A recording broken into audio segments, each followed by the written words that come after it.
ಎಲ್ರಿಗೂ ನಮಸ್ಕಾರ. ಫಿನ್ಪ್ರಭಾ ಯೂಟ್ಯೂಬ್ ಚಾನೆಲ್ನ ಇಂದಿನ ಪಾಡ್ಕಾಸ್ಟ್ಗೆ ನಿಮ್ಗೆಲ್ರಿಗೂ ಸ್ವಾಗತ.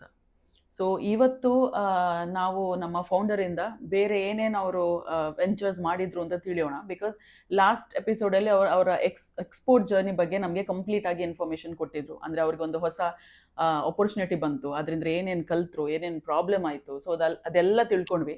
ಆ್ಯಂಡ್ ವ್ಯೂವರ್ಸಿಗೂ ಅದೊಂದು ಒಳ್ಳೆ ಲೆಸನ್ ಥರ ಏನು ಅವ್ರಿಗೆ ಒಂದು ಲೆಸನ್ ಕೊಟ್ಟಾಗೆ ಆಯಿತು. ಅದು ನಿಮ್ಗೆ ಏನಾದರೂ ಪ್ರಾಬ್ಲಮ್ಸ್ ಬಂದ್ರೂ ನೀವು ಅದರಿಂದ ಇನ್ಪುಟ್ಸ್ ಅನ್ನು ತಗೊಂಡು ನೀವು ಅದನ್ನು ಸಾಲ್ವ್ ಮಾಡ್ಬೋದು. ಸೊ ಅವರು ನೆಕ್ಸ್ಟ್ ಏನು ಮಾಡಿದ್ರು ಅಂತ ಅವರಿಂದ ಕೇಳೋಣ. ಸರ್, ಎಕ್ಸ್ಪೋರ್ಟ್ ಇದ್ದು ಸ್ಟೋರಿ ನಮಗೆ ಕಂಪ್ಲೀಟ್ ಆಗಿ ಲಾಸ್ಟ್ ಪಾಡ್ಕಾಸ್ಟಲ್ಲಿ ಹೇಳಿದ್ರಿ ನೀವು. ಸೊ ಅದ ನಂತರ ಆ ಕಾನ್ಫಿಡೆನ್ಸ್ ಇಂದ ನೀವು ನಿಮ್ಮ ಎಕ್ಸಿಸ್ಟಿಂಗ್ ಬಿಸ್ನೆಸ್ ಅಲ್ಲಿ ಏನು ಚೇಂಜಸ್ ತಂದ್ರಿ ಆರ್ ಏನು ಡೆವಲಪ್ಮೆಂಟ್ ಮಾಡಿದ್ರಿ? ಹೌದು, ಆ್ಯಕ್ಚುಲಿ ಎಕ್ಸ್ಪೋರ್ಟ್ ಇದ್ದೊಂದು ಆಯಿತು ಎಲ್ಲ. ಸೊ ಆ ಎಕ್ಸ್ಪೀರಿಯನ್ಸಿಂದ ನನಗೆ ಒಂದು ಕಾನ್ಫಿಡೆನ್ಸ್ ಬಂತು. ಅಂದರೆ ನಮ್ಮ ವರ್ಕಿದ್ದು ಕ್ವಾಲಿಟಿ ಎಲ್ಲರೂ ಲೈಕ್ ಮಾಡ್ತಾರೆ ಅಂತೇಳಿ. ಯಾಕಂದರೆ ಫಾರಿನಿಂದ ಕೂಡ ನಮ್ಮನ್ನು ಹುಡುಕಿಕೊಂಡು ಬಂದಿದ್ದಾರೆ ಹೇಳುವಾಗ ಅದು ಅಲ್ಟಿಮೇಟ್ ಉಂಟು ಅಂತ ಹೇಳಿ ನನಗೆ ಗೊತ್ತಾಯ್ತು. ಮತ್ತೆ ಅದು ನಮಗೆ ಅಪ್ರೂವ್ ಆಯಿತು, ನೀವೇನು ಹೌದೌದು, ಒಂದು ಸೀಲ್ ಹೊಡೆದಾಗೆ ಆಯ್ತು. ಕರೆಕ್ಟ್. ಮತ್ತೇನು ಅಂತ ಹೇಳಿದ್ರೆ ಅವರು ಕೂಡ ಆ್ಯಕ್ಚುಲಿ ನಮ್ಮ ಹತ್ರ ಬರುವ ಮೊದಲು ತುಂಬ ದೇವಸ್ಥಾನಕ್ಕೆಲ್ಲ ಅವರು ತಿರುಗಾಡಿದ್ದಾರೆ. ಸೊ ಅಲ್ಲಿ ಎಲ್ಲರೂ ನಮ್ಮ ಬಗ್ಗೆ ಪಾಸಿಟಿವ್ ಹೇಳಿದ್ದಾರೆ, ಅವರಿಗೆ ಫೀಡ್ಬ್ಯಾಕ್ ಒಳ್ಳೆ ಹೇಳಿದ್ದಾರೆ. ಸೊ ಹಾಗಾಗಿ ಅವರು ರೆಫರಲ್ಲಲ್ಲಿ ನಮ್ಮಲ್ಲಿ ನಮ್ಮ ಹತ್ರ ಬಂದಿರೋದು. ಸೊ ಹಾಗ ನನಗೆ ಒಂದು ಕಾನ್ಫಿಡೆನ್ಸ್ ಬಂತು. ಹಾಗೆ ನನಗೆ ಇದನ್ನು ಸ್ಕೇಲ್ ಅಪ್ ಮಾಡ್ಬೋದಾ ಅಂತ ನನ್ನ ತಲೆಯಲ್ಲಿ ತಿರುಗ್ತಾ ಇತ್ತು. ಅಂದರೆ ದೊಡ್ಡ ದೊಡ್ಡ ಬಿಸ್ನೆಸ್ ಮೆನ್ ಎಲ್ಲ ಮಾಡಿದ ಹಾಗೆ ನಮಗೆ ಕೂಡ ಇದನ್ನು ಸ್ಕೇಲ್ ಅಪ್ ಮಾಡ್ಬೋದು, ದೊಡ್ಡ ಲೆವೆಲ್ಗೆ ತಗೊಂಡೋಗ್ಬೋದು ಅನ್ನುವಂಥದ್ದೊಂದು ಐಡಿಯಾ ಮತ್ತು ಒಂದು ಆಸೆ ಕೂಡ ಬಂತು. ಅದಕ್ಕೆ ನಾನು ಎಣಿಸಿದೆ ಅದು ಹೇಗೆ ಮಾಡೋದು. ಹಾಗಿದ್ರೆ ನನಗೆ ಒಂದು ಮೂಲತಃ ಒಂದು ಪ್ರಶ್ನೆ ಏನು ತಲೆಯಲ್ಲಿ ಇತ್ತು ಅಂತ ಹೇಳಿದರೆ, ನಮ್ಮ ಎಕ್ಸಿಸ್ಟೆನ್ಸ್ ಗೊತ್ತಿಲ್ಲ ಅಲ್ಲ ಯಾರಿಗೆ ಸಹ. ನಾವು ಇಲ್ಲಿ ಇದ್ದೇವೆ ಅಂತ ಗೊತ್ತಿಲ್ಲ ನೋಡಿ, ಅವರಷ್ಟು ಹುಡುಕಿಕೊಂಡು ಬರಬೇಕಾಯ್ತು. ಸೊ ನಾವು ಅಲ್ಲಿ ಒಂದು ಪಾಜಿ ನಡ್ಕದಂತ ಒಂದು ಹಳ್ಳಿಯಲ್ಲಿ ಇದ್ದೇವೆ ಅಂತ ಹೇಗೆ ಗೊತ್ತಾಗುತ್ತೆ ಜನರಿಗೆ? ಈಗ ಒಂದು ಕಡೆ ಒಬ್ಬರಿಗೆ ಇದ್ರೆ ರಿಕ್ವೈರ್ಮೆಂಟ್ ಇರ್ಬೋದು, ಬಟ್ ಅವರು ಇಲ್ಲಿಗೆ ಹೇಗೆ ಬರುದು ಅನ್ನುವಂಥ ನನಗೆ ತಲೆಯಲ್ಲಿ. ಆಗನೇ ನಮ್ಮದು ಈ ಸೋಷಿಯಲ್ ಮೀಡಿಯಾ ಎಲ್ಲ ಇಷ್ಟು ಇರಲಿಲ್ಲ. ಒಂದು 15 ಇಯರ್ಸ್ ಬ್ಯಾಕ್ ಇದರದ್ದು ಇನ್ಸ್ಟಾಗ್ರಾಮ್, ಆಮೇಲೆ ಸೋಷಿಯಲ್ ಮೀಡಿಯಾ ಮಾರ್ಕೆಟಿಂಗ್ ಹೇಳುವಂಥದ್ದು ಅದರ ನಂತರ ತುಂಬಾ ಇದಕ್ಕೆ ಬಂದದ್ದು. ಹೌದು, ಲೈಮ್ ಲೈಟಿಗೆ ಬಂದದ್ದು, ಅಷ್ಟುವರೆಗೆ ಇರಲಿಲ್ಲ. ಸೊ ಆಗ ನಮಗೆ ಎಂತ ಫಿಸಿಕಲ್ ಎಕ್ಸಿಸ್ಟೆನ್ಸೇ ಬೇಕು ಅನ್ನುವಂಥದ್ದು ನನ್ನ ತಲೆಯಲ್ಲಿ. ಆಗ ನನಗೆ ಒಂದು ತಲೆಗೆ ಹೊಳಿದದ್ದು, ನಾವು ಹಾಗಿದ್ರೆ ಶೋರೂಮ್ಸ್ ಮಾಡುವ ಅಂತ ಒಂದು ನನಗೆ ಒಂದು ಐಡಿಯಾ ಬಂತು. ಮತ್ತೊಂದು ಸಮಸ್ಯೆ ಅಂತ ಹೇಳಿದ್ರೆ, ಆಗ ನಮ್ಮ ಮನೆಯಲ್ಲಿ ಮತ್ತೆ ವರ್ಕ್ಶಾಪಲ್ಲಿ ಇಂಟರ್ನೆಟ್ ಫೆಸಿಲಿಟಿ ಇರಲಿಲ್ಲ. ಅಂದರೆ ಈ ಆಕ್ಸೆಸಿಬಿಲಿಟಿ ಇರಲಿಲ್ಲ ಯಾವುದಕ್ಕೆ ಸಹ. ಸೊ ಅದಕ್ಕೆ ನಾನೊಂದು ಐಡಿಯಾ ಮಾಡಿದೆ, ಕಾರ್ಕಳದಲ್ಲಿ, ನಮ್ದು ನಿಯರೆಸ್ಟ್ ಟೌನ್ ಕಾರ್ಕಳ. ಸೊ ಕಾರ್ಕಳದಲ್ಲಿ ಒಂದು ಟ್ರಯಲ್ ಮಾಡುವ, ಕಾರ್ಕಳದಲ್ಲಿ ಒಂದು ಟ್ರಯಲ್ ರನ್ ಮಾಡುವ ಅಂತ 2009 ಆಕ್ಚುಲಿ 2009 ನಾವು ಅದನ್ನು ಪ್ಲಾನ್ ಮಾಡಿದ್ದೆವು. ಎಕ್ಸ್ಪೋರ್ಟ್ ಆದದ್ದು 2014 ಇನ್ ಬಿಟ್ವೀನ್ ನಲ್ಲಿ ನನಗೆ ಇದು ಫ್ಲಾಶ್ ಆಗಿ ನಾನು ಅಲ್ಲಿ ಒಂದು ಶೋರೂಮ್ ಮಾಡಿದೆ. ಒಂದು ರೆಂಟಿಗೆ ಒಂದು ಶಾಪ್ ತಗೊಂಡು ಬಸ್ ಸ್ಟ್ಯಾಂಡ್ ಅಲ್ಲಿ ಒಳ್ಳೆ ಪ್ಲೇಸ್ ಅಲ್ಲಿ ಒಂದು ಒಳ್ಳೆ ಇಂಟೀರಿಯರ್ ಎಲ್ಲ ಮಾಡಿ ಒಂದು ಶೋರೂಮ್ ಮಾಡಿದೆವು. ಅಂದ್ರೆ ನೀವು ಹೇಳಿದ್ರು ಅಸ್ತನಕ ಆರ್ಗ್ಯಾನಿಕ್ ಆಗಿ ಮೌತ್ ಮಾತ್ರ ರೆಫರಲ್ಲೇ ಬರ್ತಿತ್ತು. ಹೌದೌದು. ಸೊ ನಾವೆಂತ ಮಾರ್ಕೆಟಿಂಗ್ ಮಾಡಲಿಲ್ಲ. ಸೊ ಇದು ನಮ್ದು ಫಸ್ಟ್ ಟೈಮ್ ಎಫರ್ಟ್. ಸೊ ಅಲ್ಲಿ ಶೋರೂಮ್ ನಾವು ಮಾಡಿದೆವು. ಶೋರೂಮ್ ಮಾಡಿ ಆದ್ಮೇಲೆ ಅಲ್ಲಿ ಸ್ವಲ್ಪ ಆಕ್ಚುಲಿ ಅಲ್ಲಿ ಒಳ್ಳೆ ಬಿಸ್ನೆಸ್ ಸ್ವಲ್ಪ ಡೆವಲಪ್ ಆಗ್ಲಿಕ್ಕೆ ಸ್ಟಾರ್ಟ್ ಆಯ್ತು. ಅಲ್ಲಿ ಕೆಲವು ನಾವು ರೆಡಿಮೇಡ್ ಐಟಮ್ಸ್ ಮಾಡಿಟ್ಟೆವು. ಆರ್ಟಿಫ್ಯಾಕ್ಟ್ ಇದೆ, ಸಣ್ಣ ಸಣ್ಣ ಪ್ರಭಾವಳೆ, ಆಮೇಲೆ ಕೆಲವೆಲ್ಲ ನಮ್ದು ಫೋಟೋಗ್ರಾಫ್ಸ್, ದೊಡ್ಡ ದೊಡ್ಡ ಕೆಲಸದೆಲ್ಲ ನಾವು ಫೋಟೋಗ್ರಾಫ್ಸ್ ಇಟ್ಟೆವು. ಜನರಿಗೆ ಒಂದು ರೆಫರೆನ್ಸ್ ಅದು ನೋಡ್ಲಿಕ್ಕೆ ಹೇಗೆ ಬರ್ತದೆ ಅಂತ ಹೇಳಿ ಕಾಣ್ಲಿಕ್ಕೋಸ್ಕರ. ಮತ್ತೆ ಒಂದು ಸಣ್ಣದು ಹಿತ್ತಾಳೆದು ಮಂಟಪ ಎಲ್ಲ ಮಾಡಿ ಇಟ್ಟೆವು ನಾವು, ಅದನ್ನು ರೆಡಿಮೇಡ್ ಮಾಡಿ ಇಟ್ಟೆವು. ಸೊ ಅದು ಸ್ವಲ್ಪ ಕ್ಲಿಕ್ ಆಯ್ತು, ಅಲ್ಲಿ ಜನ ಬಂದ್ರು. ಅದಾದ್ರೆ ನಮ್ಗೆ ಒಂದು ದೊಡ್ಡ ನಷ್ಟ ಆಗ್ಲಿಲ್ಲ ಅದರಲ್ಲಿ, ಅದೊಂದು ಬ್ರೇಕ್ ಇವನ್ ಆಯ್ತು. ಪ್ಲಸ್ ನಮಗೆ ಸ್ವಲ್ಪ ಕೆಲವೆಲ್ಲ ಬೆನಿಫಿಟ್ ಆಯ್ತು, ಮಾರ್ಕೆಟಿಂಗಿಗೆ ಸ್ವಲ್ಪ ಬೆನಿಫಿಟ್ ಆಯ್ತು. ಸೊ ಅದೆಂತ ಆಯ್ತು ಅಂತ ಹೇಳಿದ್ರೆ, ಅದರಲ್ಲಿ ನನಗೆ ಸಕ್ಸಸ್ ಸ್ವಲ್ಪ ಸಿಕ್ಕಿದ ತಕ್ಷಣ ಅಲ್ಲಿ ನನ್ಗೆ ಏನಾಯ್ತು, ನನ್ಗೆ ಒಬ್ರು ಪಾರ್ಟ್ನರ್ ಸಿಕ್ಕಿದ್ರು, ಪ್ರಜ್ವಲ್ ಅಂತ ಹೇಳಿ ಒಬ್ರು ಪಾರ್ಟ್ನರ್ ಸಿಕ್ಕಿದ್ರು. ಅಲ್ಲಲ್ಲ, ಅವರು ಬೇರೆ ಬ್ಯಾಕ್ ಗ್ರೌಂಡ್, ಬಟ್ ಅವರು ಸ್ವಲ್ಪ ಒಳ್ಳೆ ಆಕ್ಟಿವ್ ಇದ್ರು. ಅಂದ್ರೆ ಒಳ್ಳೆ ಅವರಿಗೆ ಎಕ್ಸ್ಪೋಸ್ ಇತ್ತು, ಹೊರಗೆಲ್ಲ ತಿರ್ಗಾಡಿ ಬಂದು ಅವರು ಸ್ವಲ್ಪ ಕಾರ್ಪೊರೇಟ್ ಜಾಬ್ ಅಲ್ಲೆಲ್ಲ ಇದ್ರು. ಹಾಗೆ ನಮ್ಮ ಪರಿಚಯದವರೇ. ಹಾಗೆ ಅವ್ರ ಹತ್ರ ಎಲ್ಲ ಮಾತಾಡುವಾಗ ಅವ್ರು ಹೇಳಿದ್ರು, ಇದನ್ನು ನಾವು ಡೆವಲಪ್ ಮಾಡ್ಬೋದು, ನಾನು ಸಹ ನಿಮ್ಮೊಟ್ಟಿಗೆ ಜಾಯಿನ್ ಆಗ್ತೇನೆ ಅಂತೇಳಿ ಅವ್ರು ಹೇಳಿದ್ರು. ಸೊ ಅವ್ರು ಹೇಳಿದ್ಮೇಲೆ ನಾವು ಹಾಗಿದ್ರೆ ಇಲ್ಲಿ ಎಲ್ಲ ಬೇಡ, ಇನ್ನೊಂದು ಬಾಂಬೆಯಲ್ಲಿ ಮಾಡಿದ್ರೆ ಹೇಗೆ ಅಂತೇಳಿ ನಮ್ಗೆ, ಅಂದ್ರೆ ದೊಡ್ಡ ಲೆವೆಲ್ನಲ್ಲಿ ಮಾಡುವ ಅಂತ, ಕೂಡಲೇ ದೊಡ್ಡ ಸ್ಟೆಪ್ ಇಡುವ ಅಂತ ಆಯ್ತು ನಮ್ಗೆ. ಸೊ ನನಗೆ ಸಹ ಅನಿಸಿತು ಮಾಡ್ಬೋದು ಅಂತ ಹೇಳಿ. ಆ ಟೈಮ್ನಲ್ಲಿ ನಮ್ಮ ಹತ್ರ ಸ್ವಲ್ಪ ದುಡ್ಡು ಸಹ ಇತ್ತು, ಅಂದರೆ ನಮಗೆ ಸ್ವಲ್ಪ ಒಳ್ಳೆ ಬಿಸ್ನೆಸ್ ಇತ್ತು, ಆ ಟೈಮ್ನಲ್ಲಿ ದುಡ್ಡಿತ್ತು. ಸೊ ಹಾಗೆ ಮಾಡುವ ಅಂತ ನಾವೊಂದು ಪ್ಲಾನ್ ಮಾಡಿದೆವು. ನಮಗೆ ಅಂದರೆ ಈಗಿನಷ್ಟು ನಾಲೆಜ್ ಇರಲಿಲ್ಲ ಬಿಸ್ನೆಸ್ ಇದ್ದು ಎಂತ ಸಹ, ಅದು ಹೇಗೆ ಮಾಡಬೇಕು, ಪ್ರಾಜೆಕ್ಟ್ ರಿಪೋರ್ಟ್ ಹೇಗೆ ಮಾಡಬೇಕು, ಅದರದ್ದು ವಯಬಿಲಿಟಿ ಹೇಗೆ, ನಾವು ಮತ್ತೆ ನಮ್ದು ಶಾರ್ಟ್ ಅನಾಲಿಸಿಸ್ ಹೇಗೆ ಮಾಡಬೇಕು, ಇದು ಎಂತ ಸಹ ಗೊತ್ತಿಲ್ಲ. ನಿಮ್ಮ ಸಣ್ಣ ಸಣ್ಣ ಎಕ್ಸ್ಪೀರಿಯನ್ಸ್ ಇಂದ ನೀವು ಕಲ್ತಿರೋ, ಸಣ್ಣ ಸಣ್ಣ ಎಕ್ಸ್ಪೀರಿಯನ್ಸ್ ಇಂದ, ರಾ ಎಕ್ಸ್ಪೀರಿಯನ್ಸ್, ಅದೊಂದು ಮೆಚ್ಯೂರ್ಡ್ ಎಕ್ಸ್ಪೀರಿಯನ್ಸ್ ಅಲ್ಲ ಅದು. ಸೊ ಹಾಗೆ ನನ್ನ ಎಕ್ಸ್ಪೀರಿಯನ್ಸ್ ಇಂದ ಅಲ್ಲಿ ಮಾಡುವ ಅಂತ ಆಯ್ತು. ಮತ್ತೆ ಎಲ್ಲಿ? ನಾವು ಬಾಂಬೆಯಲ್ಲಿ? ಬಾಂಬೆಯಲ್ಲಿ ಇಲ್ಲಿ ಈ ಶಾಪ್ ಇದು ಇತ್ತು. ಶೋರೂಮ್ ಎಷ್ಟು ಇತ್ತು? ಕಂಟಿನ್ಯೂ ಇದು ಕಂಟಿನ್ಯೂ ಇದು ಇತ್ತು. Okay. ಇದು ಶೋರೂಮ್ ನಾವು ಕ್ಲೋಸ್ ಮಾಡಿಲ್ಲ. ಓಕೆ ಇದು ಇದ್ದ ಹಾಗೆ ನಾವು ಹಾ. ಬಾಂಬೆಯಲ್ಲಿ ಸ್ಟಾರ್ಟ್ ಮಾಡಿದೆವು. ಓಕೆ ಬಾಂಬೆಯಲ್ಲಿ ಎಲ್ಲ ಅಲ್ಲಿ ಹೋಗೆವು ರೆಂಟಿಗೆ ಒಂದು ಇದು ನೋಡಿದೆವು ಅಂಧೇರಿಯಲ್ಲಿ. ಓಕೆ ರೆಂಟಿಗೆ ಒಂದು ಸ್ಪೇಸ್ ನೋಡಿದೆವು. ಸೊ ಅದನ್ನೆಲ್ಲ ನೋಡಿ ಆದ ಮೇಲೆ ಅಲ್ಲಿ ಮತ್ತೆ ನಾವು ಇದು ಇಂಟೀರಿಯರ್ ವರ್ಕ್ ಎಲ್ಲ ಸ್ಟಾರ್ಟ್ ಮಾಡಿದ್ವಿ. ಒಳ್ಳೆ ರೀತಿಯಲ್ಲಿ ಒಂದು ಪಾಶ್ ಮಾಡಿದ್ವಿ. ಒಂದು 50 lakhs 60 lakhs ವರೆಗೆ ನಾವು ಇನ್ವೆಸ್ಟ್ಮೆಂಟ್ ಮಾಡಿದೆವು. ಇದು ಸಾಧಾರಣ 2016 ನಲ್ಲಿ ಇರ್ಬೋದು. ಹೌದು, 15-16 ಅವರೇಜ್, Okay. 16 to 17 ಈ ರೇಂಜ್ ಅಲ್ಲಿ ನಾವು ಆ ಇಯರ್ಸ್ ಅಲ್ಲಿ ನಾವು ಅದನ್ನು ಇನ್ವೆಸ್ಟ್ಮೆಂಟ್ ಮಾಡಿ ಅಲ್ಲಿ ಒಂದು ಒಳ್ಳೆ ಪಾಶ್ ಒಂದು ಶೋರೂಮ್ ಮಾಡಿದೆವು. ಅದನ್ನು ನೋಡ್ಕೊಳ್ಳೋದೆಲ್ಲ ಅವನೇ, ಪ್ರಜ್ವಲ್ ಅಂತ ಹೇಳಿ ನಮ್ಮ ಪಾರ್ಟ್ನರ್ ನೋಡ್ಕೊಳ್ಳೋದು. ನಾನು ಇನ್ವೆಸ್ಟರ್, ಓಕೆ ಅವರೆಲ್ಲ ಹ್ಯಾಂಡಲ್ ಮಾಡುದು. ಮತ್ತೆ ಸರ್ವಿಸ್ ಕೊಡೋದು ನಾವು. ಅಂದ್ರೆ ಯಾವುದು ಮ್ಯಾನುಫ್ಯಾಕ್ಚರಿಂಗ್ ಸೈಡ್ ಎಲ್ಲ ನಾನು ನೋಡ್ಕೊಳ್ಳೋದು, ಟೆಕ್ನಿಕಲ್. ಕರೆಕ್ಟ್. ಅದನ್ನು ಉಳಿದದ್ದೆಲ್ಲ ಯಾವುದು ಕಂಪ್ಲೈನ್ಸಸ್, ಡಾಕ್ಯುಮೆಂಟೇಶನ್, ಮ್ಯಾನೇಜ್ಮೆಂಟ್, ಅಲ್ಲಿ ಜನರ ಹತ್ರ ಕಮ್ಯುನಿಕೇಶನ್, ಅದೆಲ್ಲ ಅವರು. ಈ ರೀತಿ ನಾವು ಅಡ್ಮಿನಿಸ್ಟ್ರೇಷನ್ ಎಲ್ಲ ಅವರು. ಸೊ ಈ ರೀತಿ ನಾವು ಎರಡು ನಮ್ಮ ರೆಸ್ಪಾನ್ಸಿಬಿಲಿಟಿನ ಶೇರ್ ಮಾಡ್ಕೊಂಡ್ವಿ. ಮತ್ತೆ ಪ್ರಾಫಿಟ್ ಅಲ್ಲಿ ನಮ್ದು ಶೇರ್ ನಾವು 50-50 ಶೇರ್ ಮಾಡ್ಕೊಳ್ಳೋದ್ರಿಂದ ಆ ಒಂದು ಇದರಲ್ಲಿ ನಾವು ಮಾಡ್ಕೊಂಡೆವು. ಸೊ ಅದು ಆಕ್ಚುಲಿ ಅಲ್ಲಿ ಏನಾಯ್ತು ಅಂತ ಹೇಳಿದ್ರೆ ನಮ್ದು ಪ್ಲೇಸ್ ನಾವು ಸೆಲೆಕ್ಟ್ ಮಾಡಿದ್ದು ರಾಂಗ್ ಆಯ್ತು. ಆ ಪ್ಲೇಸ್ ಅಲ್ಲಿ ಬಿಸ್ನೆಸ್ ನಡೀಲಿಲ್ಲ. ಅಂದ್ರೆ ಇದು ನಿಮ್ಗೆ ಎಷ್ಟು ಟೈಮ್ ಆದ್ಮೇಲೆ ಗೊತ್ತಾಯ್ತು? ಇದು ನಮ್ದೊಂದು 1 ವರ್ಷ ಹೋಗುವಾಗಲೇ ನಮ್ಗೆ ಐಡಿಯಾ ಆಯ್ತು ನಮ್ದು ರಾಂಗ್. ಯಾಕಂದ್ರೆ ನಾವು ಎಣಿಸಿದಾಗ ಯಾವ್ದು ಆಗ್ಲಿಲ್ಲ. ಒಂದು ಫಸ್ಟ್ ಆಫ್ ಆಲ್ ನಮ್ದು ಇನ್ವೆಸ್ಟ್ಮೆಂಟ್ ಅಲ್ಲಿ ರೆಂಟ್ ಹೆವಿ ಆಯ್ತು. ತಿಂಗಳಿಗೆ 1 ಲಕ್ಷ ರೂಪಾಯಿ ರೆಂಟ್. ಸೊ ಆ 1 ಲಕ್ಷ ರೂಪಾಯಿಗೆ ನಮ್ಗೆ ಯಾರು ರಿಟರ್ನ್ ತೆಗಿಲಿಕ್ಕೆ ಆಗ್ತದಾ ಇಲ್ವಾ ಇದೆಲ್ಲ ನಾವು ಕ್ಯಾಲ್ಕುಲೇಷನ್ ಹಾಕ್ಲೇ ಇಲ್ಲ. ಸೊ ಇದೆಲ್ಲ ನಮ್ ಮಾಡಿದ ಮಿಸ್ಟೇಕ್ಸ್, ಕೆಲವೆಲ್ಲ ತುಂಬಾ ಮಿಸ್ಟೇಕ್ಸ್ ಮಾಡಿದೆವು. ಬಟ್ ನಾವು ಅದನ್ನು ರನ್ ಮಾಡ್ತಾ ಇದ್ದೆವು. ಸೊ ಇದು ರನ್ ಮಾಡಿ ಆದ ಮೇಲೆ ಆ ಟೈಮ್ನಲ್ಲಿ ನನ್ಗೆ ಅನ್ನಿಸಿತು ಇದು ನಾವು ಎಲ್ಲಿಯೋ ಮಿಸ್ಟೇಕ್ ಮಾಡ್ತಾ ಇದ್ದೇವೆ ಅನ್ನುವಂತ ನನ್ಗೆ ಒಂದು ಔಟ್ಪುಟ್ ಬರ್ತಿರ್ಲಿಲ್ಲ. ಔಟ್ಪುಟ್ ಬರ್ಲಿಲ್ಲ. ಎಂತ ಅಂದ್ರೆ ಸೇಲ್ ಆಗ್ತಿತ್ತು, ಬಟ್ ಇಷ್ಟು ನಮ್ಗೆ ಪಾಸಿಟಿವ್ ಇರ್ಲಿಲ್ಲ. ಕ್ಯಾಶ್ ಫ್ಲೋ ನೆಗೆಟಿವ್ ಇತ್ತು. ಅಂದ್ರೆ ನಮ್ಗೆ ಎಷ್ಟು ಎಕ್ಸ್ಪೆನ್ಸಸ್ ಉಂಟಾ ಅಷ್ಟು ನನ್ಗೆ ರಿಟರ್ನ್ ಬರ್ತಿರ್ಲಿಲ್ಲ. ಒಂದು ಹ್ಯಾಂಡ್ ಟು ಮೌತ್ ಆದಾಗೆ ಆಗ್ತಿತ್ತು. ಹ್ಯಾಂಡ್ ಟು ಮೌತ್ ಅಲ್ಲಿ ಅಲ್ಲಲ್ಲ, ಹ್ಯಾಂಡ್ ಟು ಮೌತ್ ಅಲ್ಲ, ನೆಗೆಟಿವ್ ಆಗ್ತಿತ್ತು. ಹೌದು. Okay okay. ಸೊ ನಿಮ್ಗೆ ಇದೆಲ್ಲ ಪ್ರಾಬ್ಲಮ್ ಆಗ್ತಿತ್ತು ನಿಮ್ ಬಾಂಬೆ ಶೋರೂಮ್ ಅಲ್ಲಿ. ಸೊ ಅದನ್ನ ಓವರ್ಕಮ್ ಮಾಡ್ಲಿಕ್ಕೆ ನೀವು ಟ್ರೈ ಮಾಡ್ಲಿಲ್ವಾ? ಅಂದ್ರೆ ಈಗ ಸೇಲ್ಸ್ ಅಲ್ಲಿ ಪ್ರಾಬ್ಲಮ್ ಬರ್ತಿತ್ತು. ಸೊ ಅದಕ್ಕೊಂದು ಏನಾದ್ರೂ ಒಂದು ಸಿಸ್ಟಮ್ ಪ್ರಿಪೇರ್ ಮಾಡಿ ಒಂದು ಸೇಲ್ಸ್ಗೆ ಈ ತರ ನಾವು ಈ ರೂಟಲ್ಲಿ ಹೋಗ್ಬಹುದು ಅಂತ ಏನಾದ್ರೂ ಒಂದು ಥಿಂಕಿಂಗ್ ಮಾಡ್ಲಿಲ್ವಾ? ಅಲ್ಲಿ ಆಕ್ಚುಲಿ ಮಾಡಿದೆವು ನಾವು ಮತ್ತೆಂತ ಮಾಡಿದೆವು ಅಂತ ಹೇಳಿದ್ರೆ ನಮ್ದು ಅಲ್ಲಿ ಸಹ ಇದೇ ಪ್ರಾಬ್ಲಮ್ ಆಯ್ತು. ಅಂದ್ರೆ ಜನರು ಬರ್ತಿರ್ಲಿಲ್ಲ. ಅಂದ್ರೆ ನಮ್ಗೆ ಎಂತ ಅನಿಸಿತ್ತು, ಅಲ್ಲಿ ಸಪೋಸ್ ಜನರಿಗೆ ಗೊತ್ತಿಲ್ಲ ಈಗ ಇನ್ನೂ ಸಹ ಅಂತ ಹೇಳಿ, ನಮ್ಮ ಕೆಲಸದ ಬಗ್ಗೆ ಗೊತ್ತಿಲ್ಲ ಅಂತ ಹೇಳಿ. ಮತ್ತೆ ನಾವು ಸ್ವಲ್ಪ ಮಾರ್ಕೆಟಿಂಗ್ ಮಾಡಿದೆವು. ಪೇಪರ್ ಇನ್ಸರ್ಟ್ಸ್ ಹಾಕುದು, ಆಮೇಲೆ ಅಡ್ವರ್ಟೈಸ್ಮೆಂಟ್. ಸೊ ಅದನ್ನೆಲ್ಲ ಸ್ವಲ್ಪ ಮಾಡಿದ್ಮೇಲೆ ಸ್ವಲ್ಪ ಎಂಕ್ವೈರೀಸ್ ಬರ್ಲಿಕ್ಕೆ ಸ್ಟಾರ್ಟ್ ಆಯ್ತು. ಅದೆಂತ ಆಯ್ತು ಅಂತ ಹೇಳಿದ್ರೆ ಅಲ್ಲಿ ಜನರಿಗೆ ಸ್ವಲ್ಪ ಚೀಪರ್ ಪ್ರಾಡಕ್ಟ್ಸ್ ಬೇಕು. ನಮ್ದೆಲ್ಲ ಎಕ್ಸ್ಪೆನ್ಸಿವ್ ಪ್ರಾಡಕ್ಟ್. ಎಕ್ಸ್ಪೆನ್ಸಿವ್ ಪ್ರಾಡಕ್ಟ್ಗೆ ಆ ಶೋರೂಮ್ ಆ ಲೊಕೇಶನ್ ಹೇಳ್ಸಿದ್ದಲ್ಲ. ಹಾಗೆ ಆಯ್ತು. ಅಂದ್ರೆ ರಾಂಗ್ ಲೊಕೇಶನ್ ಅಲ್ಲಿ ನಾವು ಕೂತ ಹಾಗೆ ಆಯ್ತು. ಸೊ ಆಕ್ಚುಲಿ ಬಿಸ್ನೆಸ್ ಗೆ ಇದನ್ನೆಲ್ಲ ಅನಾಲಿಸಿಸ್ ಮಾಡ್ಬೇಕಾಗ್ತದೆ. ನಮ್ಮ ಪ್ರಾಡಕ್ಟ್ ಎಕ್ಸ್ಪೆನ್ಸಿವ್, ನಮ್ಮ ಪ್ರಾಡಕ್ಟ್ ಯಾರು ತಗೊಳ್ಳುವವರು, ನೀಡಿದೆಯಾ ಅಥವಾ ಆ ಕಸ್ಟಮರ್ ಬೇಸ್ ಯಾವುದು, ಆ ಕಸ್ಟಮರ್ ಬೇಸ್ ಈ ಲೊಕೇಶನ್ ಅಲ್ಲಿ ಇಲ್ಲ. ಅದಕ್ಕೆ ಲೊಕೇಶನ್ ಬೇರೆ ಆಗ್ಬೇಕು. ಅಂದ್ರೆ ನೀವು ನಿಮ್ದು ಮುಂಚಿನ ಶೋರೂಮ್ ಇಂದ ಇದೆಲ್ಲ ನಿಮ್ಗೆ ಒಂದ್ ಸ್ವಲ್ಪ ಅಂದ್ರೆ ಕಂಪೇರ್ ಮಾಡಿದ್ರೆ ಅಲ್ಲಿ ಹೇಗಿತ್ತು? ಅಂದ್ರೆ ನೀವು ಅಲ್ಲ ಹೌದು, ಇದು ಎಂತ ಅಂತ ಹೇಳಿದ್ರೆ ನಮ್ದು ಕಾರ್ಕಳದಲ್ಲಿ ಹೇಗೆ ಅಂತ ಹೇಳಿದ್ರೆ ಇದು ನಮ್ದು ಲೋಕಲ್ ಲೊಕೇಶನ್, ಇಲ್ಲಿಗಿದೆ ಸರಿ, ಕರೆಕ್ಟ್. ಬಟ್ ಬಾಂಬೆ ಹೇಳಿದ ತಕ್ಷಣ ನೋಡಿ ಒಂದು ಸ್ಟೇಟ್ ಬೇರೆ. ಕರೆಕ್ಟ್. ಇದು ಏನಾಗ್ತದೆ ಗೊತ್ತುಂಟು, ಒಂದೊಂದು ಬಿಸ್ನೆಸ್ಸಿಗೆ ಒಂದೊಂದು ಜಿಯೋಗ್ರಫಿಕಲ್ ಏರಿಯಾದ್ದು ಇದಿರ್ತದೆ, ಇಂಪ್ಯಾಕ್ಟ್ ಇರ್ತದೆ. ಕರೆಕ್ಟ್. ನಿಮ್ಗೆ ಬಾಂಬೆದು ಮಹಾರಾಷ್ಟ್ರದವರದ್ದು ಥಿಂಕಿಂಗೇ ಬೇರೆ, ಸೌತ್ ಕೇಂದ್ರದವರದ್ದು ಥಿಂಕಿಂಗೇ ಬೇರೆ. ಈಗ ನಾನು ಸೌತ್ ಕೇಂದ್ರ ಬಿಟ್ಟು ಹೋಗ್ತಾ ಇರ್ತೇನೆ ಫಸ್ಟ್ ಟೈಮ್. ಸೊ ಅಲ್ಲಿಯ ಜನರದ್ದು ಮೆಂಟಾಲಿಟಿ ಎಂತದ್ದು, ಅಲ್ಲಿಯ ಜನರು ಹೆಚ್ಚು ಖರ್ಚು ಮಾಡುವವರ ಅಥವಾ ಕಡಿಮೆ ಖರ್ಚು ಮಾಡುವವರ ಅಥವಾ ಹೆಚ್ಚು ಖರ್ಚು ಮಾಡುವವರು ಏನನ್ನು ಬಯಸ್ತಾರೆ, ಅವ್ರಿಗೆ ಎಂತೆಂತ ಬೇಕು, ಅಲ್ಲಿ ಇದ್ರದ್ದು ರಿಕ್ವೈರ್ಮೆಂಟ್ ಇದೆಯಾ ಇಲ್ವಾ, ಇದು ಯಾವುದು ಗೊತ್ತಿಲ್ಲ ನಮ್ಗೆ. ಇದನ್ನೆಲ್ಲ ನಾವು ರಿಸರ್ಚ್ ಮಾಡ್ಲೇ ಇಲ್ಲ. ಯಾಕಂತ ಹೇಳಿದ್ರೆ ನೋಡಿ, ನಮ್ದು ಕಸ್ಟಮರ್ ಬೇಸ್ ಸೌತ್ ಕೇಂದ್ರ ಬೇಸ್ನವರು. ಹೌದು. ಆ ಸೌತ್ ಕೇಂದ್ರ ಬೇಸ್ನವರಿಗೆ ಇದು ರಿಕ್ವೈರ್ಮೆಂಟ್ ಇರ್ತದೆ. ಕರೆಕ್ಟ್. ಸೊ ಆ ಸೌತ್ ಕೇಂದ್ರ ಬೇಸ್ನವರು ನಾವು ಹಾಕಿದ ಶೋರೂಮ್ ಹಾಕಿದ ಲೊಕೇಶನ್ ನಲ್ಲಿ ಇಲ್ವೇ ಇಲ್ಲ.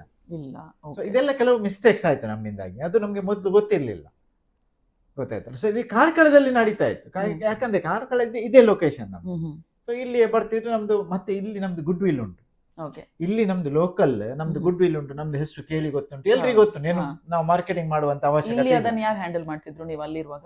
ಇಲ್ಲಿ ನಾನು ಹ್ಯಾಂಡಲ್ ಮಾಡ್ತೀನಿ. ಯಾಕಂದ್ರೆ ನಾನು ಇಲ್ಲಿ ಇದ್ದೆ ಅಲ್ಲ. ನಾನು ಹೋಗ್ತಾ ಬರ್ತಾ ಇದ್ದೆ. ನಾವು ತಿಂಗಳಿಗೆ 1-2 ಸಲ ಹೋಗ್ತಿದ್ದೆ, ಲೆಕ್ಕಪತ್ರ ನೋಡಿ ಬರ್ತಿದ್ದೆ ಅಷ್ಟೇ. ನಾನೇನು ಅದ್ರಲ್ಲಿ ಆಕ್ಟಿವ್ ಆಗಿ ನಾವು ಆಕ್ಟಿವ್ ಇನ್ನು ಆಗ್ಲಿಕ್ಕೆ. ಅವ ಒಳ್ಳೆ ಶಾರ್ಪ್ ಇದ್ದ ನನ್ನ ಪಾರ್ಟ್ನರ್, ಒಳ್ಳೆ ಎಫರ್ಟ್ ಹಾಕಿದ್ದಾನೆ. ಅವ ಸಿನ್ಸಿಯರ್ ಎಫರ್ಟ್ ಹಾಕಿದ್ದಾನೆ, ಒಳ್ಳೆ ಮಾಡಿದ್ದಾನೆ, ಅದ್ರಲ್ಲಿ ಏನು ನಮ್ಗೇನು ಅದ್ರಲ್ಲಿ ಪ್ರಾಬ್ಲಮ್ ಆಗ್ಲಿಲ್ಲ. ಆಗಲಿಲ್ಲ. ಓಕೆ. ಆಕ್ಚುಲಿ ನಮ್ದೇ ರಾಂಗ್ ಆಯ್ತು, ನಮ್ಗೆ ಒಬ್ರಿಗೆ ಸಹ ಈ ಬಿಸ್ನೆಸ್ ಇದ್ದು ನಾಲೆಜ್ ಇಲ್ಲ, ಬ್ಯಾಕ್ ಗ್ರೌಂಡ್ ಅದನ್ನ ಹೇಗೆ ಹಾ ಡೀಲ್ correct. ಮಾಡ್ಬೇಕು ಅದೆಲ್ಲ ಗೊತ್ತಿಲ್ಲ ನಮ್ಗೆ. ಸೊ ಹಾಗಾಗಿ ಅಲ್ಲಿದ್ದು ನಮ್ದು ಸ್ವಲ್ಪ ಫೇಲ್ ಆಯ್ತು. ಓಕೆ. ಫೇಲ್ ಆದ ತಕ್ಷಣ ನಮಗೆ ಅನ್ನಿಸ್ಲಿಕ್ಕೆ ಸ್ಟಾರ್ಟ್ ಆಯಿತು, ಇಲ್ಲಿ ಎಂಥದ್ದು ಪ್ರಾಬ್ಲಮ್ ಉಂಟು ಅಥವಾ ನಮಗೆ ಸಹ ಅದೇ ಅಟ್ ಎ ಟೈಮ್ ಅದೇ ಟೈಮ್ನಲ್ಲಿ ನಮಗೆ ಇಲ್ಲಿ ಸಹ ನಮ್ಮ ಮ್ಯಾನುಫ್ಯಾಕ್ಚರಿಂಗ್ ಯೂನಿಟ್ನಲ್ಲಿ ಸಹ ಕೆಲವೆಲ್ಲ ಪ್ರಾಬ್ಲಮ್ ಇತ್ತು. ಮ್ಯಾನುಫ್ಯಾಕ್ಚರಿಂಗ್ ಯೂನಿಟ್ನಲ್ಲಿ ಎಂಥ ಪ್ರಾಬ್ಲಮ್ ಇತ್ತು ಅಂತ ಹೇಳಿದರೆ, ಇಲ್ಲಿ ನಮಗೆ ಎಷ್ಟು ಕೆಲಸ ಬಂದರೆ ಸಹ ನೆಗೆಟಿವ್ ಕ್ಯಾಶ್ ಫ್ಲೋ ಅಂತ ಹೇಳಿದರೆ ನಮಗೆ ಪಾಸಿಟಿವ್ ಆಗ್ತಿರ್ಲಿಲ್ಲ. ಓಕೆ. ಕ್ಯಾಶ್ ಫ್ಲೋದಲ್ಲಿ ಅಥವಾ ನಮಗೆ ದುಡ್ಡು ಉಳಿತಿರ್ಲಿಲ್ಲ ನಮ್ಮ ಹತ್ರ. ನಾವು ಇದು ದೇಸಿ ಭಾಷೆಯಲ್ಲಿ ಹೇಳುದಂತೆ ದುಡ್ಡು ಉಳಿತಿರ್ಲಿಲ್ಲ, ಅಲ್ಲಿಂದಲೇ ಆಗ್ತಿತ್ತು. ಬಟ್ ತುಂಬಾ ನೆಗೆಟಿವ್ ಸಹ ಇಲ್ಲ. ಆಗ ನನಗೆ ನನ್ನ ಮನಸ್ಸಿನಲ್ಲಿ ಒಂದು ಕ್ವಶನ್ ಬರ್ತಿತ್ತು, ಏನು ಅಂತ ಹೇಳಿದ್ರೆ, ಈಗ ನಾವು ಇಷ್ಟೆಲ್ಲ ಕೆಲಸ ಮಾಡ್ತೇವೆ, ನಮ್ಮ ಕೆಲಸದಲ್ಲಿ ಇಷ್ಟು ಒಳ್ಳೆ ಮಾರ್ಜಿನ್ ಉಂಟು, ಆಮೇಲೆ ತುಂಬಾ ಕೆಲಸ ಬರ್ತದೆ, ನಮಗೆ ಬಿಸ್ನೆಸ್ ಬರ್ತದೆ, ಆದ್ರೂ ಕ್ಯಾಶ್ ಯಾಕೆ ಉಳಿಯುವುದಿಲ್ಲ ಅಂತ ಹೇಳಿ ನನಗೆ ಒಂದು ತಲೆಯಲ್ಲಿ ತಿರುಗಲಿಕ್ಕೆ ಸ್ಟಾರ್ಟ್ ಆಯ್ತು. ಆಗ ಅಂದ್ರೆ ನಮ್ಗೆ ಎಂತ ಆಗ್ತಿತ್ತು ಅಂತ ಹೇಳಿದ್ರೆ, ನಂದು ಸಹ ಲೆಕ್ಕಪತ್ರ ಎಲ್ಲ ಅಷ್ಟು ಕರೆಕ್ಟ್ ಇರ್ಲಿಲ್ಲ. ನಾನು ಲೆಕ್ಕಪತ್ರ ಇಡುದು, ಆಮೇಲೆ ಕ್ಯಾಶ್ ಇದು ಯಾವುದು ಅಕೌಂಟ್ಸ್ ಮೇಂಟೈನ್ ಮಾಡುದು, ಇದೆಲ್ಲ ಇರ್ಲಿಲ್ಲ. ಇಲ್ಲ ಎಂತ ಇಲ್ಲ, ಒಂದು ರಫ್ ಇತ್ತು ಅಷ್ಟೇ. ಸೊ ಹಾಗಾಗಿ ನನ್ಗೆ ಅನ್ನಿಸಿತು, ಇದೆಲ್ಲ ನಾವು ಕರೆಕ್ಟ್ ಲೆಕ್ಕ ಇಟ್ಟರೆ ನಮ್ಗೆ ಗೊತ್ತಾಗ್ಬಹುದು ಅಂತ, ಎಲ್ಲಿ ಲೀಕೇಜ್ ಆಗ್ತದೆ, ಎಲ್ಲಿ ಲೀಕೇಜ್ ಆಗ್ತದೆ ಅಂತೇಳಿ. ಸೊ ನನ್ನ ನಾಲೆಜಿಗೆ ನೋಡಿ ಎಂತ ಗೊತ್ತುಂಟು, ಅಂದ್ರೆ ನನ್ನ ನಾಲೆಜ್ ಅಲ್ಲಿ ಎಂತ ಡೌಟ್ಸ್ ಇರ್ಬೋದು, ಸೊ ಅದನ್ನೆಲ್ಲ ನಾನು ಮಾಡಿ ಕರೆಕ್ಟ್ ಲೆಕ್ಕಪತ್ರ ಇಡ್ಲಿಕ್ಕೆ ಸ್ಟಾರ್ಟ್ ಮಾಡಿದೆ. ಅದಕ್ಕೋಸ್ಕರ ಒಬ್ಬರನ್ನು ಅಪಾಯಿಂಟ್ ಮಾಡಿ, ಒಬ್ಬ ಹುಡುಗನನ್ನು ಅಪಾಯಿಂಟ್ ಮಾಡಿ ಅವನಿಗೆ ಸಂಬಳ ಕೊಟ್ಟು ಅವ ಕರೆಕ್ಟ್ ಬರಿಬೇಕು ಲೆಕ್ಕಪತ್ರ ಎಲ್ಲ, ಕ್ಯಾಶ್ ಇದ್ದಿರ್ಲಿ, ಇನ್ವೆಂಟ್ರಿ ಇರ್ಬೋದು, ನಮ್ಮ ಮೆಟೀರಿಯಲ್ ಎಲ್ಲವನ್ನು ಬರ್ದಿಡ್ಲಿಕ್ಕೆ ಹೇಳಿದೆ ನಾನು. ಮುಂಚೆ ಇದಿರ್ಲಿಲ್ಲ, ಮೊದಲಿರ್ಲಿಲ್ಲ. ಇದು ನನ್ನ ಪ್ರಯತ್ನ. ಸೊ ಇದೆಲ್ಲ ನಾನು ಪ್ರಯತ್ನ ಮಾಡಿದೆ. ಆದ್ರೆ ಎಂತ ಪ್ರಯತ್ನ ಮಾಡಿದ್ರೆ ಸಹ ನಂದು ರಿಪೇರಿ ಆಗ್ಲಿಲ್ಲ. ಅಂದ್ರೆ ನನಗೆ ಗೊತ್ತಾಗ್ಲಿಲ್ಲ ಮಿಸ್ಟೇಕ್ ಎಲ್ಲಿ ಉಂಟು, ಮಾರ್ಜಿನ್ ಇದ್ರೂ ಯಾಕೆ ಉಳಿತಾ ಇಲ್ಲ ಅಂತ ನನ್ಗೆ ಎಂತ ಸಹ ಗೊತ್ತಾಗ್ಲಿಲ್ಲ ಇದ್ರಲ್ಲಿ. ಸೊ ಇಂಥದ್ದು ಪ್ರಾಬ್ಲಮ್ ಸ್ಟಾರ್ಟ್ ಆಯ್ತು. ಸೊ ಅಲ್ಲಿ ಸಹ ಬಿಸ್ನೆಸ್ ಇಲ್ಲ, ಇಲ್ಲಿ ಸಹ ಇಂಥದ್ದೆಲ್ಲ ಪ್ರಾಬ್ಲಮ್ ಸ್ಟಾರ್ಟ್ ಆಯ್ತು.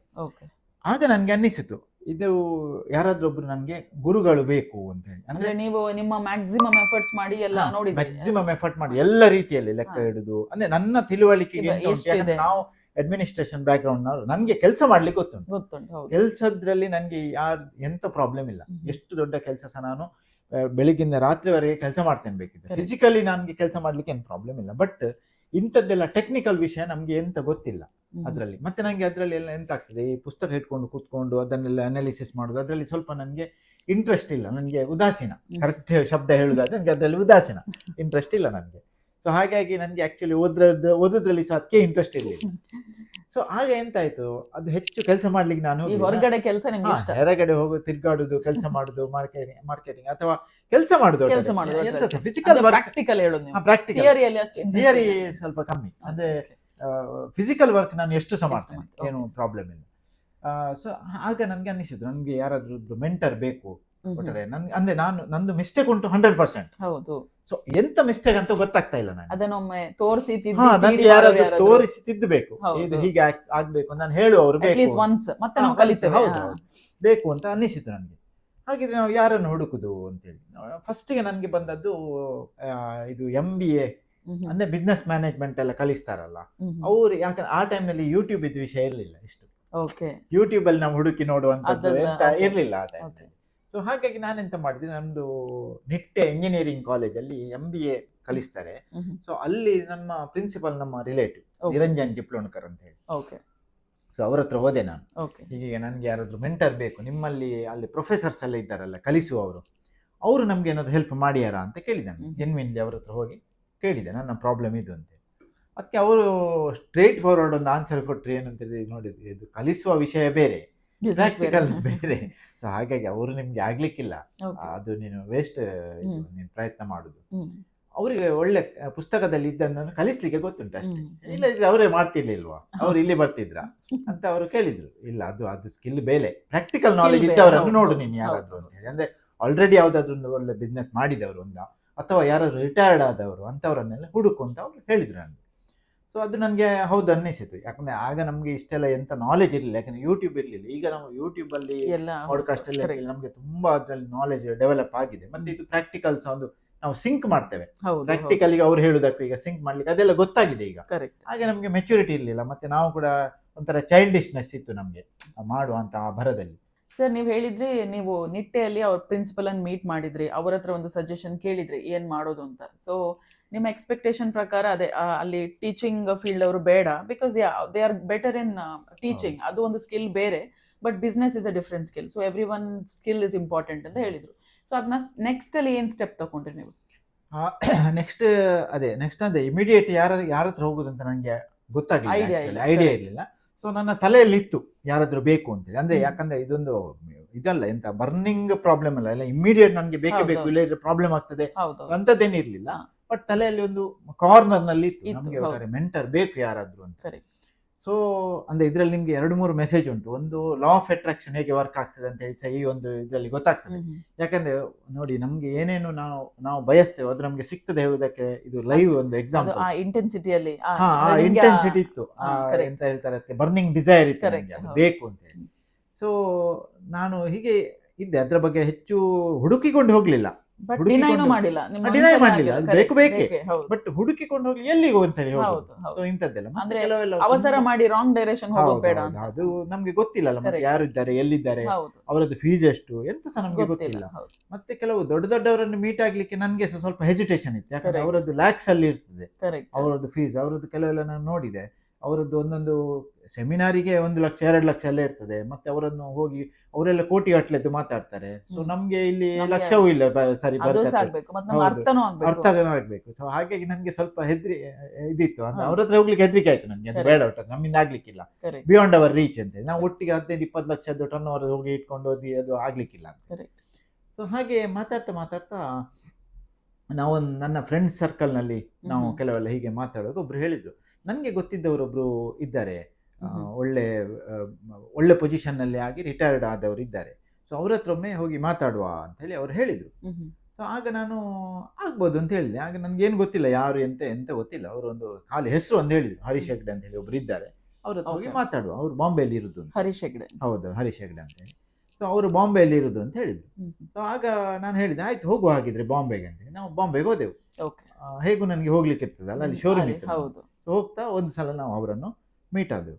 ಸೊ ಅವರನ್ನು ಮೀಟ್ ಆಗುವಾಗ ಅವರು ಸ್ವಲ್ಪ ಅವರದ್ದು ಹೆಲ್ತ್ ಇಶ್ಯೂ ಇತ್ತು ಆ ಟೈಮ್ನಲ್ಲಿ. ಸೊ ಅದಕ್ಕೆ ಅವರು ಸ್ವಲ್ಪ ರೆಸ್ಟಲ್ಲಿ ಇದ್ರು ಆ ಟೈಮಲ್ಲಿ. ಸೊ ಬಟ್ ಅವರು ಮಾತಾಡಿದ್ರು ನಮ್ಮ ಹತ್ರ, ಮಾತಾಡಿ ಎಲ್ಲ ವಿಷಯ ಹೇಳಿದ್ರು. ಆಯಿತು, ನಾನೀಗ ಒಂದು ವಿದಿನ್ 5 to 6 months ಅಲ್ಲಿ ನಾನು ಕಾರ್ಕಳಕ್ಕೆ ಬರ್ಲಿಕ್ಕೆ ಉಂಟು, ಯಾಕಂದ್ರೆ ಅವರದ್ದು ಕಾರ್ಕಳವೇ ಅವರ ಹೆಂಡತಿಯ ಊರು. ಸೊ ಹೆಂಡತಿ ಮನೆಗೆ ಅವರು ಅಲ್ಲಿಂದ ರಿಟೈರ್ಡ್ ಆಗಿ ಮತ್ತೆ ರಿಟೈರ್ಡ್ ಲೈಫ್ ಇಲ್ಲಿ ಪೀಸ್ಫುಲಿ ಲೀಡ್ ಮಾಡೋದು ಅಂತ ಹೇಳಿ ಬಾಂಬೆಯಿಂದ ಇಲ್ಲಿ ಬರೋದು ಅಂತ ಇತ್ತು.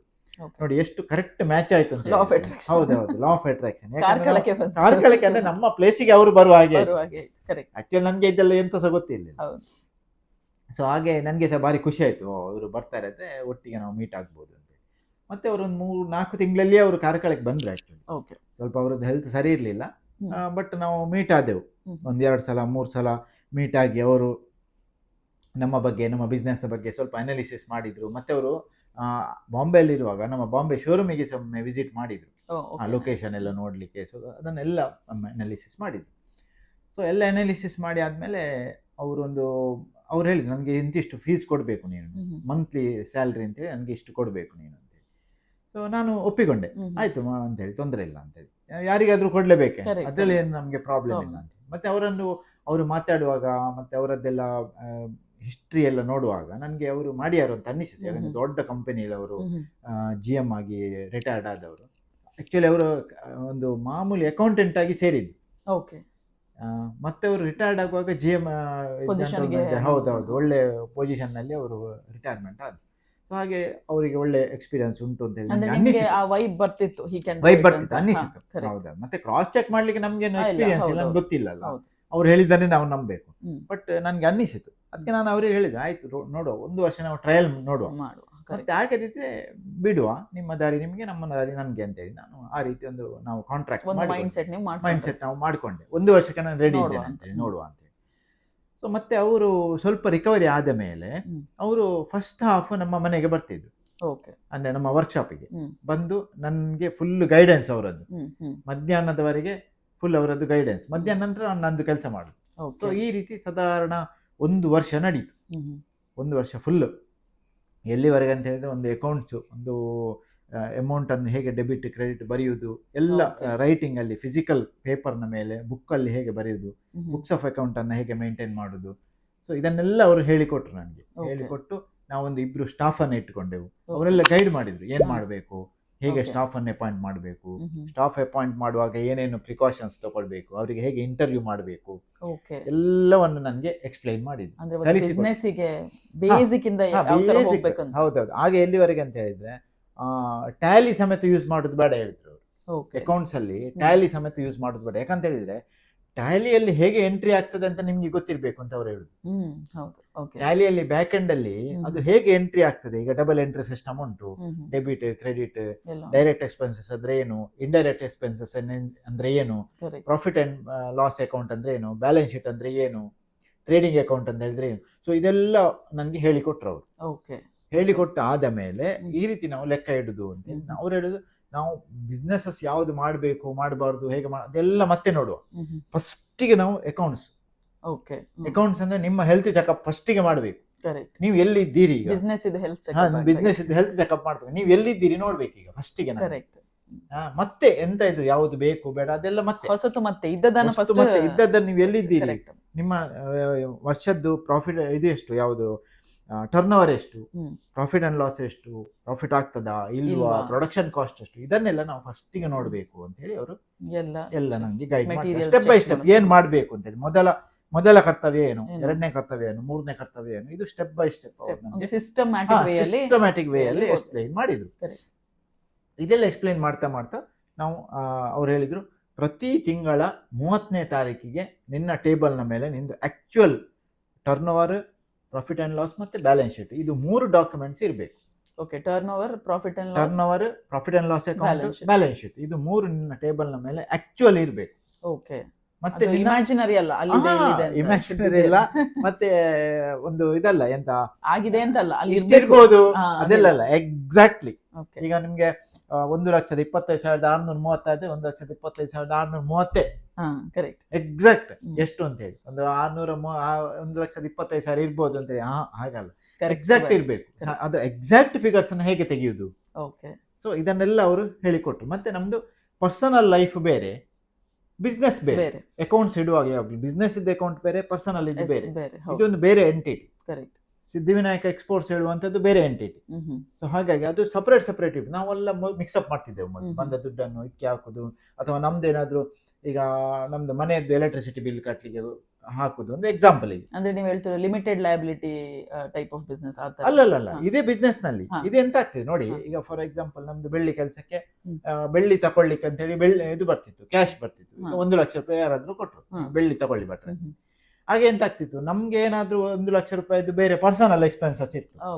ಸೊ ಆ 1 ಲಕ್ಷ ರೂಪಾಯಿ ತೆಗೆದು ಇಲ್ಲಿ ಹಾಕುದು, ಮತ್ತೆ ನಾಳೆ ಇನ್ನೊಂದು ದುಡ್ಡು ಸಿಗ್ತದೆ ಅದ್ರಲ್ಲಿ ಬೆಳ್ಳಿ ತಗೊಳ್ಳುದು ಅಂತ ಹೇಳಿ ಆ ರೀತಿ ಎಲ್ಲ ಮಾಡ್ತಿದ್ದೆ. ಅಡ್ಜಸ್ಟ್ಮೆಂಟ್ ಎಲ್ಲ ರಾಂಗ್, ಅಂದ್ರೆ ಐಡಿಯಾ ಇಲ್ಲ.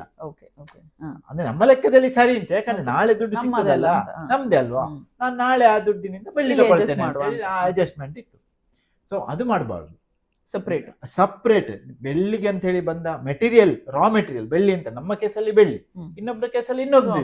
ಯಾವುದೇ ಬಿಸ್ನೆಸ್ಸಿಗೆ ನೀವು ಬಿಸ್ನೆಸ್ಸಿಗೆ ಅಂತ ಹೇಳಿ ಬಂದ ದುಡ್ಡನ್ನು ಪರ್ಸನಲ್ ಎಕ್ಸ್ಪೆನ್ಸಸ್ಗೆ ತೆಗಿಲಿಕ್ಕೆ ಇಲ್ವೇ ಇಲ್ಲ. ನೋ, ಅದು 100% ಸ್ಟ್ರಿಕ್ಟ್ ಇರ್ಬೇಕು ಆ ವಿಷಯದಲ್ಲಿ. ಅದ್ರಲ್ಲಿ ನೀವು ಅದ್ರದ್ದು ಅಕೌಂಟೇ ಬೇರೆ, ಇದ್ರದ್ದು ಅಕೌಂಟೇ ಬೇರೆ, ಏನೇ ಆದ್ರೆ ಸಹ. ಮತ್ತೆ ಇದು ರಾ ಮೆಟೀರಿಯಲ್ಗೆ ಅಂತ ಹೇಳಿ ಬಂದ ದುಡ್ಡನ್ನು, ಅಡ್ವಾನ್ಸ್ ಬಂದ ದುಡ್ಡನ್ನು ಬೇರೆ ಎಕ್ಸ್ಪೆನ್ಸಸ್ಗೆ ಸಹ ಯೂಸ್ ಮಾಡಬಾರ್ದು. ಕಂಪನಿದ್ದೇ ಎಕ್ಸ್ಪೆನ್ಸ್ ಆದ್ರೆ ಸಹ ಅದನ್ನು ರಾ ಮೆಟೀರಿಯಲ್ಗೆ ಯೂಸ್ ಮಾಡಬೇಕು. ಅಷ್ಟು ಸ್ಟ್ರಿಕ್ಟ್ ಆಗಿ ಫಾಲೋ ಮಾಡಬೇಕು ಅಂತೇಳಿ ರೂಲ್ಸ್ ಅವರು ಎಲ್ಲ ಸಿಸ್ಟಮ್ ಹಾಕಿಟ್ರು. ಸಿಸ್ಟಮ್ಸ್ ಮತ್ತೆ ರೂಲ್ಸ್ ಅಂಡ್ ರೆಗ್ಯುಲೇಷನ್, ಯಾವ ರೂಲ್ಸ್ ಅಂಡ್ ರೆಗ್ಯುಲೇಷನ್, ಮತ್ತೆ ರೂಲ್ಸ್ ಅಂಡ್ ರೆಗ್ಯುಲೇಷನ್ ಓನರ್ ಸಮೇತ ಪಾಲಿಸಬೇಕು. ಓನರ್ ಅಂತ ಹೇಳಿ ನಿಮ್ಗೆ ಯಾವುದೇ ಎಕ್ಸ್ಕ್ಯೂಸ್ ಇಲ್ಲ. ಕಂಪನಿ ನಮ್ಗೆ ಎಲ್ಲದಕ್ಕಿಂತ first priority company as a whole, ಎಲ್ರು ನಾವು ಒಂದೇ. ಅಲ್ಲಿ ನಾನು ಇವನ್ ಹರೀಶ್ ಹೆಗ್ಡೆ ಕೂಡ ಅವ್ರು ಹೇಳಿದ್ರು, ನಾನು ಕೂಡ ಒಂದೇ, ನೀವು ಕೂಡ ಒಂದೇ, ಇನ್ನೊಬ್ಬ ಸ್ಟಾಫ್ ಇದ್ರೆ ಅವ ಕೂಡ ಒಂದೇ, ನಾವು 3 ಜನ ಒಂದೇ ಲೆಕ್ಕ ಅಲ್ಲಿ. ಅಲ್ಲಿ ನೀವು ಬಾಸ್, ನಾನು ಮ್ಯಾನೇಜರ್, ಇನ್ನೊಬ್ರು CEO. ನೋ, ಅಂದ್ರೆ ಈ ಸಿಸ್ಟಮ್ಗೆ ನಾವೆಲ್ಲರೂ ಒಂದೇ. ಪೊಸಿಷನ್ ಇರ್ಬೋದು ನಿಮ್ದು, ಬಟ್ ಸಿಸ್ಟಮ್ಗೆ ಅವ ಎಂತ ಸಿಸ್ಟಮ್ ಅನ್ನು ಫಾಲೋ ಮಾಡ್ತಾನೆ, ರೂಲ್ಸ್ ಅಂಡ್ ರೆಗ್ಯುಲೇಷನ್, ಅದನ್ನು ನಾವು ಕೂಡ ಮಾಡಲೇಬೇಕು. ಎಲ್ರಿಗೆ ಒಂದೇ ರೂಲ್. ಆ ರೀತಿ ನಾವು ರೂಲ್ ಹಾಕೊಂಡೆವು. ಈ ರೂಲ್ ಇದನ್ನು ನೀವು ಕೂಡ ಫಾಲೋ ಮಾಡಬೇಕು, ನಿಮ್ಮ ಸ್ಟಾಫಿಗೆ ಕೂಡ ಹೇಳಬೇಕು, ಎಲ್ರಿಗೆ. ಸೊ ಈ ರೀತಿ ನಾವು ಪ್ರತಿಯೊಂದನ್ನು ಡಾಕ್ಯುಮೆಂಟೇಶನ್ ಮಾಡ್ಲಿಕ್ಕೆ ಸ್ಟಾರ್ಟ್ ಮಾಡಿದೆವು. ಅಂದ್ರೆ ಈವನ್ ಎಂತ ಇದ್ರೆ 1 ಗ್ರಾಮ್ ಹೊರಗೆ ಹೋಗೋದಾದ್ರೆ ಸಹ ಬರ್ದಿಡ್ಬೇಕು, ₹1 ಹೊರಗೆ ಹೋಗುದಾದ್ರೆ ಸಹ ಬರ್ತಿರ್ಬೇಕು. ಬರ್ದಿಡ್ಬೇಕು. ಈ ಸಿಸ್ಟಮ್ಸ್ ಅನ್ನು ನಾವು ಇಂಪ್ಲಿಮೆಂಟೇಷನ್ ಮಾಡಿದೆವು.